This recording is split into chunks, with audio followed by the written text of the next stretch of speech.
آزاد کشمیر میں نئے صدر کے انتخابات پر مشاورت مکمل ہو گئی ہے۔ پیپلز پارٹی اپنا امیدوار لائے گی۔ سردار تنویر الیاس یہ کہتے ہیں کہ آزاد کشمیر اسمبلی کے ڈپٹی اسپیکر کی تبدیلی کا فیصلہ بھی کر لیا گیا ہے۔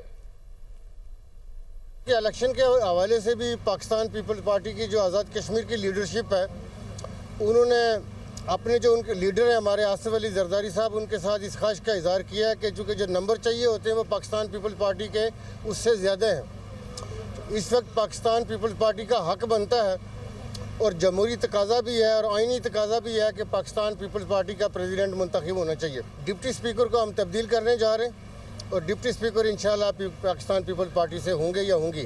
دیکھیے، چیف الیکشن کمشنر کے حوالے سے یہ ہے کہ چونکہ نام وفاق کو آ چکے ہیں، چونکہ اس میں اپوزیشن لیڈر کا اور وزیر اعظم کا چونکہ پروگیٹیو ہوتا ہے، تو نام جو ہے وہ وفاق کو بھیجے جا چکے ہیں، تو وہ کسی بھی وقت جب وفاق کرنا چاہے گا تو ہم یقین رکھتے ہیں کہ وہ جلدی ہو جائے گا۔